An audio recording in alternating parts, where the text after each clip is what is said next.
can we now transition to the segment of this episode that I think was like honestly one of my favorite moments I've ever seen on TV.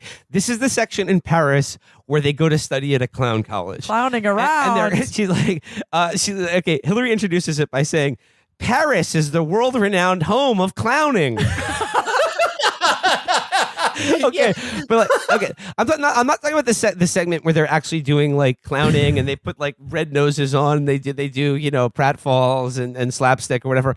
I'm talking about like my favorite moment of the show, maybe my favorite like 5 minutes of television that I've seen all year long, is when they sit down with the legendary clowning instructor, this sort of like wizened clown wizard who has taught Sacha Baron Cohen and like Emma Thompson or whatever. These guys, this ancient French man called Philippe, and they're sitting down with him at a cafe, and like I don't know what this guy thought he was going to be interviewed about. Probably like they were like, "Oh, would you like to talk to Hillary Clinton about clowning?" And he was like, "Yeah, we."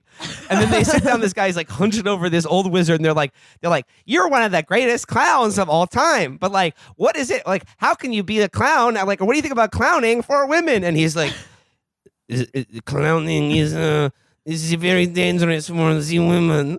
And he's just looking around like they're asking him all these questions about being a woman. He's like, I thought I was here to talk about the clowns. Yes. And Hillary's just nodding maniacally the entire time. They have no fucking idea what he's on about. He was on a different fucking planet than them. He looked so confused and frightened. Yeah, this was okay. This is like the greatest fucking whiplash I've ever seen, because like the previous scene where they're at the table, towards the end, like Hillary's true personality kicks in and she starts like treating the comedians like Littlefinger in King Joffrey's court, kind of. Like she starts like sort of like torturing them a little bit, where she's like, "Oh, do you ever like feel fat when you want to go on stage?" Like just being the mean person she is. Yeah, like asking the fat one.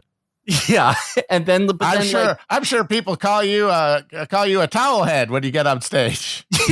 yeah, exactly. But then you are instantly transported overseas, and I wrote this down as they talk to a creature who is 80% mucus. Like this guy's government classification on his ID in France is occupation grotesque. He looked like the first pedophile who like bit all the other pedophiles to create pedophile race. The guy who invented pedophilia. But I mean, like, look, I don't want to slander the grandmaster clown of France. I mean, like, this entire segment is insane because, like, we kind of brushed over France, the world famous, like, the epicenter of clowns.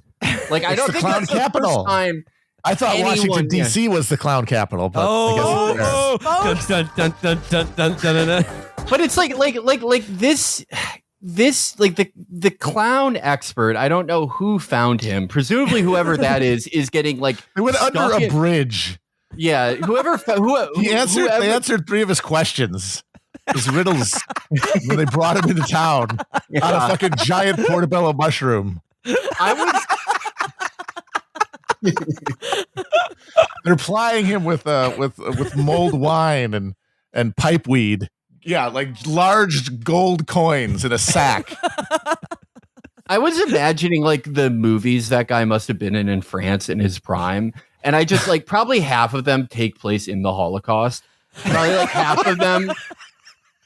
He's probably made the same movie like 50 times, like the movie they kept making in France, where it's like, oh, what if a clown was in Auschwitz and like cheered up everyone?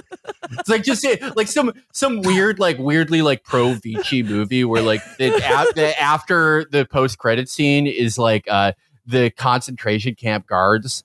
They're shown in like Spandau prison, and then they're like doing some of the clown's bullshit to show that like humor can rehabilitate. He was probably in like 170 of those movies.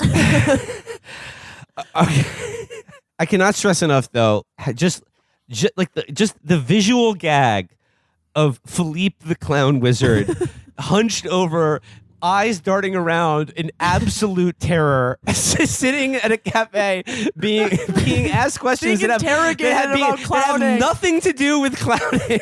Like they captured him in a giant mason jar. Like he was flitting around.